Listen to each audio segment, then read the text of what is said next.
It's another day to add value while having 55 minutes of current and relevant business conversations, and you can only get that right here on Business Morning on Channels Television. I'm Ini John Mekwa. Let's get right into it now. Oil prices rebounded on Thursday after falling in the previous session as markets turned their attention back to a tighter crude supply outlook for the rest of 2023, with demand set to stay robust through to next year. Brent crude futures rose 54 cents, which is 0.6%, to $92.42 a barrel, while U.S. West Texas Intermediate crude climbed 54 cents, which is 0.6%, to $89.06. Fears of deficient supplies are undermining oil prices as producers adamantly stick to restricted production. And according to market movers, the lack of cuts at the start of 2024 is expected to shift the balance to a surplus, though it added that stocks will be at uncomfortably low levels. Both benchmarks touched 10-month highs on Wednesday before data showed a surprise build in United States crude and fuel inventories that worried markets about demand. On the economic front, the latest reading of U.S. inflation bolstered expectations that the Federal Reserve will not raise interest rates next week and could extend its pause further. Higher rates would increase borrowing costs for businesses and consumers, which could slow economic growth and reduce oil demand. So further pausing would be seen as positive for the oil markets. Edible oil now. Malaysian palm oil futures rose on Thursday, extending gains to a second day, supported by a strong overnight recovery at the Chicago Board of Trade. Soy oil. The benchmark palm oil contract for November delivery on the Bursa Malaysia Derivatives Exchange gained 31 ringgit, that's 0.83%, to 3,757 ringgit, about $802 per metric ton during the midday break. The futures suffered a 7-session losing streak up to Tuesday this week. Dalian's most active soy oil contracts rose 0.32%, while its palm oil contracts increased 0.62%. Soy oil prices on the Chicago Board of Trade were slightly down 0.13% at $61.55. European Union palm oil import for 2023-2024 stood at 634,515 tons by September the 8th, and that's down from 736 plus shipped a year earlier. Malaysian palm oil stockpiles rose 22.5% from the previous month to a 7-month high of 2.12 million tons in August, ending as output increased and exports slowed. And this is according to data from the Malaysian Palm Oil Board. And still in the global space now, but now grains. Chicago wheat futures fell on Thursday as concerns over supply from war-torn Ukraine eased due to large exports of cheap grain from Russia, keeping prices near 33-month lows. Soybean and corn futures rose slightly. Wheat market expected to tighten the coming months as the focus switches to harvest in southern hemisphere countries such as Argentina and Australia, where crops have been hit by dry weather. The most active wheat contract on the Chicago Board of Trade was down 0.8% at $5.92 for 3/4 of a bushel. On Friday, prices fell to about $5.70 a bushel. That's the lowest since December 2020. Soybeans were up 0.1% at $13.50 for half of a bushel. Corn was down 0.1% at $4.81 for 3/4 of a bushel. Ukrainian grain export plunged to 783,000 metric tons between September the 1st and the 13th, from around 1.5 million tons in the corresponding period in 2022. And this according to data from the Agriculture Ministry. A very sad one there, and a loss to the world. Well, back here in Nigeria, the Committee of Chief Information Security Officers of Nigerian Financial Industry, in collaboration with the Central Bank of Nigeria and the Bankers Committee, have launched the No Go for MAGA Confirm Am Again campaign to sensitize the Nigerian public on the need to be cybersecurity conscious. The anti-fraud campaign, which is sponsored by the Bankers Committee, is focused on the industry security awareness and it's supposed to be a comprehensive and innovative initiative aimed at promoting cybersecurity education among customers of commercial banks, payment service providers, and the citizenry in Nigeria. Speaking at the launch, the chairman of the Committee of Chief Information Security Officers of Nigeria, Financial Industry, Mr. Festus Amede, notes that the financial industry has witnessed increased adoption of digital technology in response to the Central Bank of Nigeria's financial inclusion initiatives and post-COVID-19 pandemic crisis. The rise in cybercrime and fraud may lead to increased loss in customers' trust and confidence in the financial system. Hence, this move becomes necessary. Still in the country, the Association of Capital Markets Academics of Nigeria, ACMAN, is advising the government against the complete floating of the naira. The president of ACMAN, Professor Uche Uwaleke, told the media roundtable in Abuja that the weak economy of Nigeria does not support a complete float of the currency.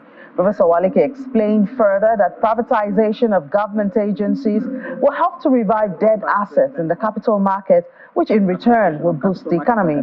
He also commends the policies and achievements of President Tinubu's administration in its first 100 days and asked the federal government to do more to cushion the effect of a sudden removal of subsidy on Nigerians. In the U.S. In view of the continued huge chunk of imports from China, we are of the view that the Central Bank of Nigeria should revisit the currency swap arrangement with China to a scale that reduces significantly the dependence on US dollars for imports from China. The reality of the matter is that we can't completely float the naira. Unification of exchange rate is one. Saying you want to completely float the naira and allow market forces to determine the value is another. And that is because we don't have the diversified export base to be able to support a naira float. Unfortunately, we still rely on over 90% of our forex on crude oil. We rely on crude oil sales for over 90% of forex. So until we diversify our export base, which we put here, the volatility in the market will continue. So the point we have made here is that, yes, unification is good, but in terms of naira float, complete naira float is not feasible. So 2 days ago, there was the launch of the rail cargo from Lagos, Apapa in Lagos, to Ibadan, much celebrated one, and one that a lot of players in the rail sector, especially those involved in moving goods across or interstate, have been asking for, and so it came as a major one after years of the promise, and brings new hope that perhaps the movement of goods will be aided in this, and there will be reduction of the pressure on the road as we look forward to more developed infrastructure in the country. And but this has started obviously, since it's a new platform. It will be worked minimally before it is now moved to bigger quantity. There you see some of that movement, or the movement that was initiated 2 days ago right here in Lagos, moving containers and cargoes from Apapa to Ibadan, your state. And of course, there are also plans, according to the government, to link the northern parts of the country via cargo, not just for passengers on rail, but moving cargoes also.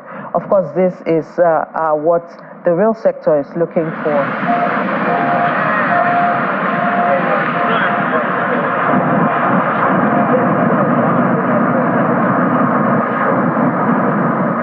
All right, so we'll get more information on that now as we're being joined by the Managing Director of Nigeria Railway Corporation, Mr. Fides Ohira. He was right there with the Minister of Transport, and tell us how far it's gone and what else to expect. Good morning, Mr. Fides. Thank you so much for joining us this morning. Good morning, and thank you for your support. Good morning, Nigeria. Yeah, so we'll say congratulations first. And tell us the capacity and what we're doing now, what we hope to do in the nearest future. Yeah, it was a great day. That was on Tuesday that all the long-awaited freight movement on the standard gauge we're able to commence operation by moving freight to Monia. From Apapa to Monia is about 168 kilometers, and the journey time for freight is 2.5 hours, which means with the 30-ton wagons of container, we can move 60, but in Nigeria, most of the tonnage, the 40-foot container is 40 tons. So it means 30 wagons will deliver 1,200 tons at a go. And we said we can do that 3 times a day. We have over 200 wagons, and we have freight locomotive, 9 of them are waiting to be utilized on the modern gauge. Now that we have started, we know more customers will come, and we have a freight yard in Ibadan, we have a freight yard in Abeokuta, and we have a freight yard at a place called Papaland. So we hope we'll be able to take the pressure off the road, and at the same time be able to move goods at a cheaper cost. Because rail moves bulk, and the cost of moving by rail is quite cheaper than moving by road. We are not in competition, we are complementary, because we don't deliver door to door. So the trucks and the trailers are still there to move from the rail head to the various industrial or factories where those either raw or finished goods will be delivered. So we hope that we'll be able to also contribute to the economy by moving the freight off the road, and by so doing, the road will last longer and meet up with the design period. That's our input and the real input of what government has invested in to impact on the economy of the nation. Yeah, well, it's obviously a good news for everybody, you know, the road users, the rail users, and all of that. But I also saw that there are plans to expand it, so it's not just to Ibadan, to the northern part. How close are we, you know, having that realized? We've been working for now on the one we call the narrow gauge, the old track, to be able to move from Lagos to Kano. We are partnering with the Dala Inland Port, and we are trying to see if we can come back within the next 2 months. The insecurity affected our train operation from Lagos to Kano, especially between Mokwa and Kaduna. Now the security is getting better, and they have advised us that we can come back on the track between that place. So we have sent our men on inspection to inspect the track, and the minister has also directed that a timeline of 3 months, we will be able to come back and move trains, most especially freight, from Lagos to Kano and Kano to Lagos, while the construction between Ibadan and Abuja and Kano and Kaduna is ongoing. So we are not going to wait for the standard gauge to be complete before the movement of goods and passengers to Kano. We will fix the track where the vandals have, I don't want to say impacted on, but they have destroyed. Our men will go back and fix them. We will do the necessary trial runs and ensure that the track is safe for use. Then we will now be able to move freight and passengers from Kano to Lagos once again. Yeah, but the challenge of insecurity is still existing in the country. What plans do you have to assure customers? Because these are goods that cost a whole lot of money. So, you know, it's even higher risk now. And what is there that the unfortunate incident that happened between Abuja and Kaduna has drawn the attention of security agencies to also pay attention that protecting the rail track and the train. We are going to have men on the train while we also declare technology and be able to monitor train from place to place and know the real time. And that's presently what we are trying to do. But no, we cannot just disclose all the things we are doing. But we have enough men, police, soldiers, civil defense, to protect men and goods. All right. While we believe that frequent use of the track will also enhance security, because if it's left abandoned, people will take advantage of that. All right, Mr. Fidet, we certainly are happy with this development, and we look forward to that expansion, as you said, within 3 months or so to Kano. And I know that this will make some changes on the road, reduce even accidents, you know, with the articulated vehicles that we have on the road. So thank you so much, and we wish you the best as you continue to expand. Thank you, and God bless you. Yes, you too. All right, let's take a break now. When we come back, we'll head to commodities markets. So join us again. Welcome back. It's commodities time now, and top on the list is yesterday's inflation from the United States and how it will affect the world. We have joining us for that conversation Bolanle Agbaje, Senior Analyst with Financial Derivatives Company. Good morning. Hi, good morning. How so 3.7%, good, bad?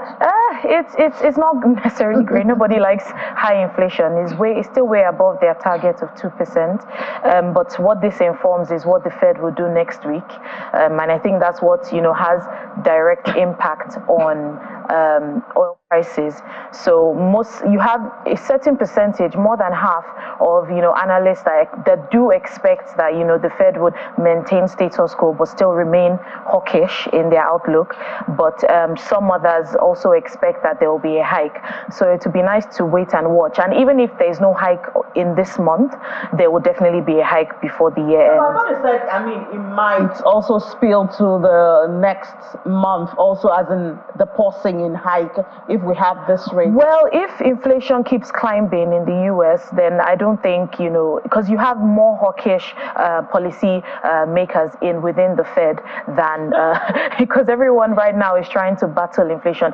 There's no tolerance to inflation rates at above, you know, the target of 2%. Trying to get the economy back to those levels is what, you know, the Fed is their ultimate goal anyways. And why should we concern ourselves with this? Well, you know, obviously, if the US increases in interest rates, you have more capital flight towards that region, and it's not what we like at the moment, because we're trying to attract as much investment as we can. That's one. And also, when you're looking at oil prices, we're already seeing oil prices at about $92 per barrel. To obviously make it even more expensive to buy oil or purchase oil, and that obviously means that prices would go up. So on one hand, it's bad for us. On the other hand, it's quite great in a case where we have oil prices even trading up to about $100 per barrel. Yeah, and there's been a worry around our production.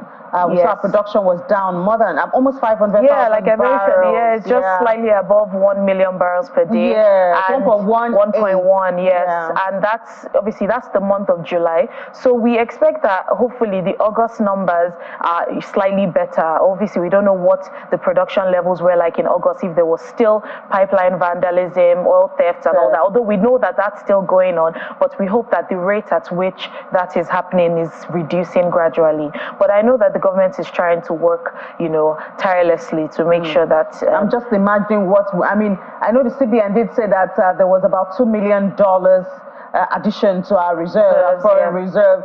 So imagine if we're able to even optimize this $90 a barrel. It will definitely help every aspect of our economy regarding obviously our reserves, and also looking for ways that we can fund other infrastructural projects and also the FX issue that has been driving all aspects of the economy down. Yeah, that FX is really a big problem for us because, I mean, airlines blocked funds funds and all that. And the FTSE Russell downgraded our NGX to like junk. Exactly. Because of that. But it's not set in stone in that sense. Once you have that, if you're able to pick up your economy, it will definitely be reviewed. How do we pick up? It's been more than 100 days with the new administration, so hopefully it's still a short time. Let's see, we still have 4 years to go. Let's see what would happen before. Yeah, well, we do know that it's not about this administration. It's what the administration obviously meant. What they're planting, and it also depends on what they're planting at the moment, and see what we can reap from that going forward. But exchange rate is not doing great. It also speaks to our inflation numbers. We currently forecast that our inflation would obviously keep going up to about 25.47%, and that's just because all of those issues still remain, the exchange rate problems, the fact that a lot of our commodities, whatever that we purchase in Nigeria still has a very high import content, and obviously logistics issues as well, higher oil prices, all of that still plays within the economy. So we're not really out of the woods right now. So in any way, not a chance. And it also speaks to our own MPC meeting as well. Yeah, whether that's on the 25th. Yes, and we expect that they will definitely maintain their hawkish stance. So more hikes, higher interest rates. Yes. And a bank still going home with the gain. And all of that.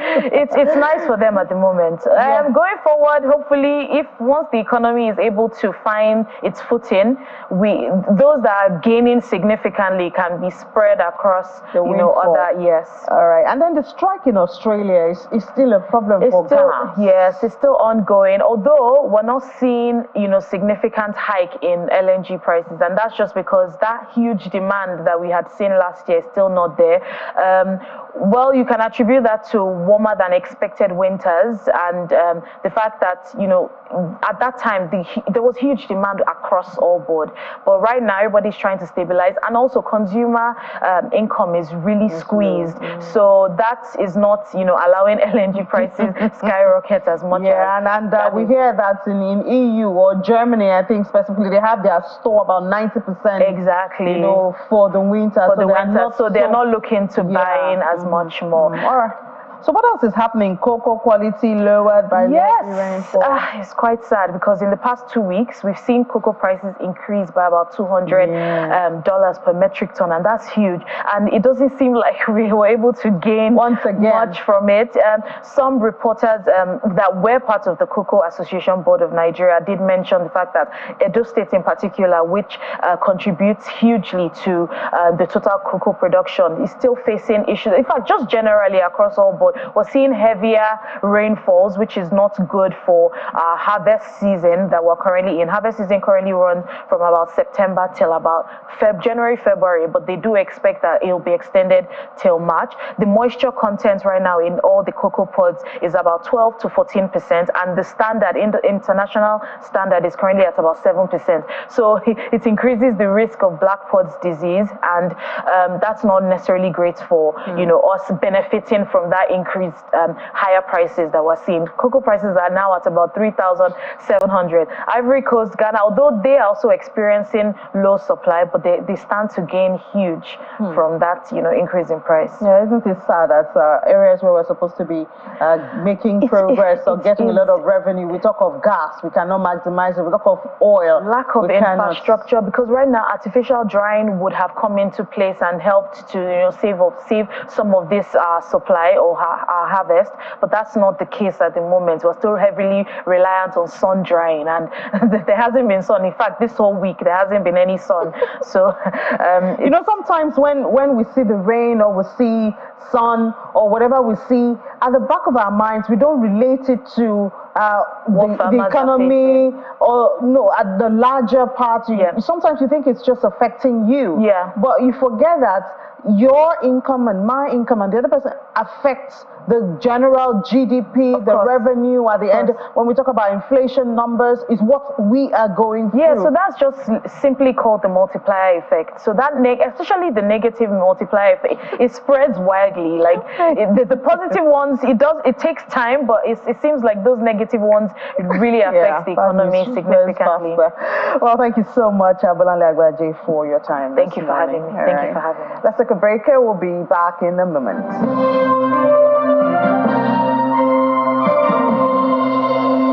Welcome back to Still Business Morning right here on Channels Television. Now, according to a McKinsey report, only 5 to 7% of all payment transactions in Africa are made via electronic or digital channels, compared to 50% or more in Turkey. This means that most cross-border payments are still made through cash or the informal channels, which are costly, slow, risky, and often inaccessible to many segments of the population. How can we get out of this? We have to discuss this. Lasberu Oludimu, Chief Data Protection Officer and Vice President of Legal, Product and Commercial, joins us now from Yellowcard. Good to have you on the program. Thank you for your time. Thank you so much. I'm glad to be here. Yeah, it's really sad, really, to still think that not even inter-country, but cross-border, we now do about 5 to 7%. That means a whole lot of cash is still being used. That's exposure and risk of insecurity, among other things. Why does it seem so slow to be catching on? Okay, as you all know, they always say cash is still king. Cash is king, irrespective of the innovation and all that. But the fact still remains, people are yet to gain that or build up customers' trust, right? That's one. Cross-border transfer. There are many ways you can actually do cross-border transfer. It can be via a wire transfer. It can be credit card transaction. It can be electronic fund transfer, international money order, online payments, and even through the digital asset, right? And why we have a very low rate is because the fintech, or those that have this online applications, this online payment platform, we're still struggling to operate within Africa, right? And you may ask, what's the reason? Why are you guys struggling? The first is we're having issues with regulation. Some countries, I can say Nigeria, we have actually gone far like South Africa. Some countries within the African continent are still way, way back when it comes to regulations, when it comes to regulating those online transactions, when it comes to regulating those payment platforms and all that. The regulations are not there, right? And because the regulations are not there, they tend to discourage the public, because if the regulator doesn't have access to your operations, the regulator can't regulate you. What the regulator can just say is, oh, we are not regulating this business, so you guys should beware, right? Apart from regulation, we can also say the crime rate, the fraud that goes in within the system. So we're still, the platform owners or those in charge or those that will help us initiate those cross-border transfer are still trying to build customer confidence, right? We're still trying to get the customer to trust the system, right? So the first one is regulation. There is limited regulation. The second one is trust. You can't measure the level of trust when you're using all these online platforms compared to when you're using wire transfer. You're still using your usual SWIFT and all that, okay? Then the third one I would say is we haven't got there yet with the proper infrastructure, right? We're still, every day there are new innovations, we're building and all that, but we haven't got to the point where all the African countries within the African continent, where we have built the platform, we have built the infrastructure to assist or to help with this cross-border payments. right? So those are the issues. We're still struggling with the regulation that's dragging back the whole process. We're still struggling with customer trust, trying to build customer trust and confidence, and also the infrastructure is not there. And I still see some operators operating in segments, right? We have got to that stage where we need to collaborate. So if you're bringing in this system, the other entities bringing in another system, we all collaborate and ensure that we have a seamless process. We are assisting the general public to actually make those cross-border transfer. But as it is now, though there has been an increase, okay, what is obtainable currently is definitely not what we saw in 2020 or 2019. So as the day goes by, there are new innovation, new infrastructures are built, new products are rolled out. I think we'll get to the stage where we're going to increase that value. All right, but is the Pan-African Payment and Settlement System, PAPS, isn't that helping? Okay, the idea of PAPS is actually to improve intra-African trade, right? But currently, PAPS is still within the West African monetary zone. So as it stands, it's still within those 6 countries within the West African monetary zone. So it's in a test phase. It hasn't been rolled out to the rest of the African continent, right? We actually meant to use this PAPS like in 54 countries, those that have signed the agreement, right? But currently, we're still the organization is still testing it. Can this work? So for now, it's still restricted. The usage is kind of limited. It's not. You can't find it in the SADC region. You can't find it within the East African region. It's still within the 6 countries. So we don't have that. Let's say it hasn't been accepted. It hasn't been used globally. So for sorry, is it even effective to really solve this problem? Sorry, is it even effective in those 6 countries? We can even start from there. If it's successful, exactly, then we can use that exactly. to launch into other parts of the continent. Exactly. So PAPS, the trade was actually commenced in January 2021, right? So I would say we're still in the early stage.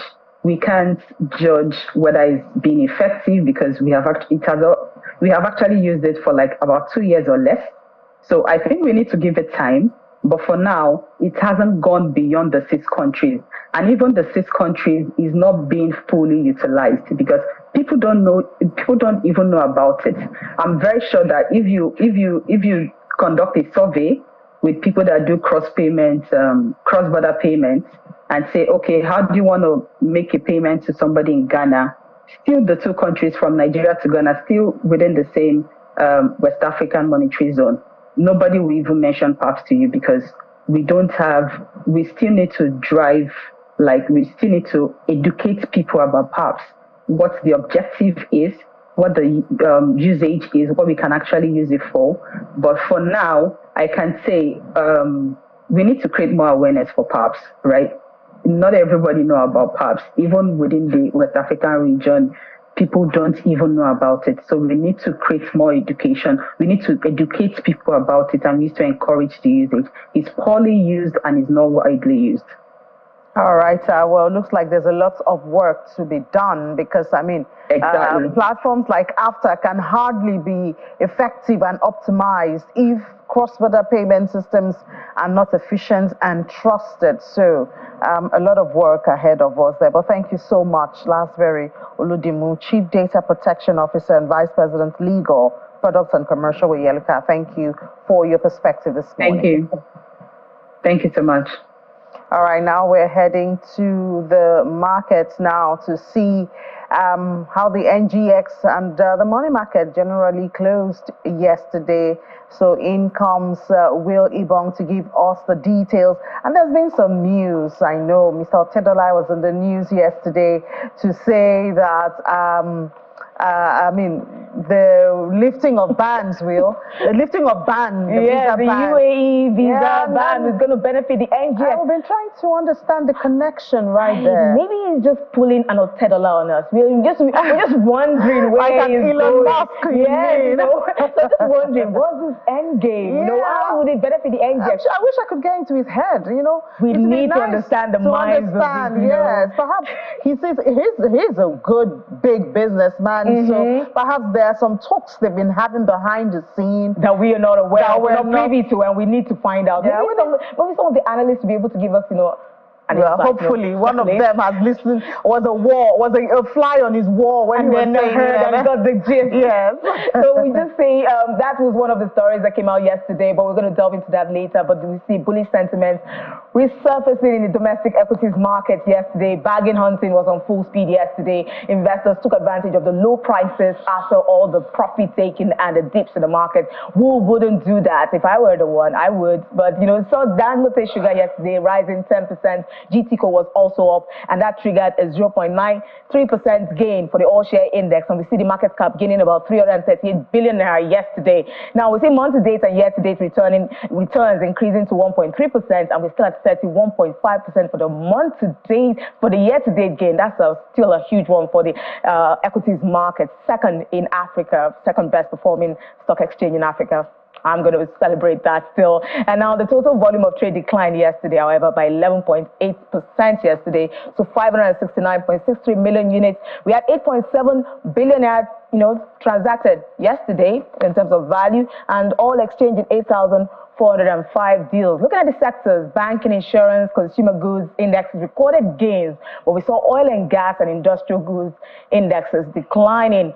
Eternal pulled back the oil and gas index. O&O still on the uptrend, but it wasn't enough to, give that counter a boost. We did see GTCO propping the the banking sector up. A lot of the figures were up yesterday, but, that's what the banking stocks, the tier 1 banks does to the banking index. We're going to have now Mukhtar Mohammed is CEO Finance with Mukhtar to give us more insights. Good morning, Mukhtar. Morning, Will. We had a breath of fresh air yesterday after all the profit taking. It was always down. I was like, when are we going to have that relief? And we got that 0.9% gain yesterday. And this is coming on the back of the fact that we've seen a lot of, profit taking and now bargain hunting coming into the market. And we're seeing banks, declaring this huge dividends. Fidelity Bank also declared, 25 kobo dividend. We saw UBA, we saw Zenith Bank and the likes of it. And so much news coming in yesterday. But what would you say is overall in the banking sector? What would you say is happening now? What's the look for that sector? Well, thank you again. That sector is always bullish, it's always very bullish. And I think it's still bullish, especially when an economy is down, liquidity becomes king, and investment, once the economy is down, you look for liquidity, and any investment that will give you liquidity is where you want to go to. And as it stands now, the banking sector are the liquid sector. So everybody's going there, entering dividend, like you just pointed out. UBA excited the market with 50 cover. Remember that we thought it's only the tier 1 big banks. Maybe we talk about tier 1, the UBA is in tier 1, but we talk about the tier 1 big bank. You know what I'm talking about. I'm talking of the lack of Zenith, GTCO. Those are the ones that always give the highest paying in terms of interim dividend. But for the first time, I think UBA have joined them to pay an interim dividend, just like what they paid 50 cover, which excited the market. And at the price it was there, a lot of investors went in for UBA yesterday, and it was on full beat for a very long time. So we expect that trend to continue. Like you said, Fidelity Bank also exciting the market. Last year they paid 10 kobo. This year they are paying 25 kobo interim dividend. That also is exciting the market. So it's all about excitement, like you said, especially those that are in the banking sector. So excitement, but we got that dampener from the Central Bank of Nigeria saying, oh, please, you've got this FX revaluation gain. Don't spend it all. Keep it as a buffer. Is this going to make people say, oh, no, what's happening? I'm going to sell my stock so that I get the benefit now, since they're not going to pay me higher dividend in the coming months, or maybe for the for the last quarter? What do you think is going to happen? I think anybody that's thinking like that actually is not looking at the numbers. And if you look at those numbers, if you want to look at those numbers in terms of the gain that we have from revaluation, especially in the FX, you realize that they made over, like the bank like UBA made over 439% gain. So when you look at that by what they are paying now, it's just a small margin. So it doesn't really tell us. You need to look at the numbers, you need to look at their earning per shares, you need to look at the liquidity ratios of this bank. And come to think about it, what is banking all about? It's all about prudence, it's all about management. And I mean, maybe the CBN is trying to remind bank board and that, look, you don't have to spend that money. But the bank board sure know that revaluation of FX and does not translate to liquidity, which will in turn translate to dividend payment immediately. So I think maybe it's just a wake-up call by CBN, and also maybe the bank CBN also is trying to tell bank board that please don't have too much expectation for your investors to think that they will have jumbo dividend coming at the end of the year as a result of the revaluation. But I don't think that's a problem. And again, it's a good thing. If you said, okay, revaluation, then you are going to use it to create it as a buffer. So that means the banks are highly liquid. That means they are very, very stable. In case of any eventuality, then we shouldn't be feeling any anxiety any longer. So I think whichever space you are is good news for you. But in terms of dividend payment, the worst that can happen, they pay the same thing they paid before. But when you look at those numbers, even if you remove the revaluation, it's still very good numbers. Okay, so our very own Elon Musk here in Nigeria, Femi Otedola, is saying that the UAE visa ban lift will benefit the NGX. Please, can you explain to me? Because I've been thinking, are we going to get people coming in from the UAE, from the Arab, Emirates, coming in to invest in the NGX? How is this going to benefit, investors here or the NGX in general? Maybe Otedola know what we don't know. Just like you said, Elon Musk comes in, says some things, and then after some time, you begin to see those things play out. We have to wait and see. And because if we are looking at foreign portfolio investors that come to the market, we've not seen the Arab war playing that role yet. Maybe Otedola is talking to one or two of them. And so they may have been having difficulty flying to Nigeria. So now that the ban has been lifted, they will not be able to fly into Nigeria and buy the shares of his company. That's the only way I can read it, because I don't see any other reason for what he's saying, because we need to get the data from the NGS to know whether Arab investors are really coming into Nigeria. We know that UAE is the commercial hub for Arab investors, but we've not seen them really tick in our equity market. Rather, they always concentrate on doing foreign direct investment, like what we saw when they were here in Naimove, then Etisalat, and then Emirates and others. So I don't know. Like you said, it's an Elon Musk, so he could have some things about his sleep. So let's just wait and see. But about the lifting and the ban and everything, I have my own opinion about that, which I think where it's only us that are talking, it's only the spokesman of the president that have been talking. Emirates have not made any categorical statement up till now. Etihad have not made any categorical statement up till now. We don't know what the agreement was all about. They're going to get their repatriated funds.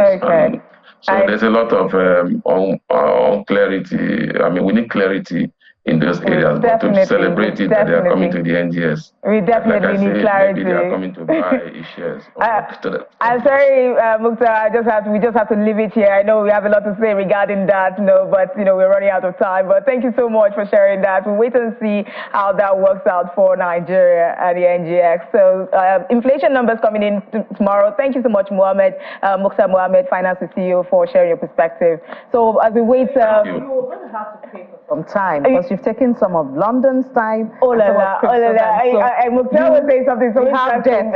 You have debt to pay off. Let it be on record. It will outpay it off from the inflation data when it's out tomorrow. You pay from inflation. Oh, please, let's just go to London, where Juliana has been waiting patiently. Juliana, you need to get some money from Will. She took part of your time this morning. We're going to send her an invoice. She has to deal with it, especially now that cash payment is up for the first time in the UK. So you can send it. She can send it to you physically.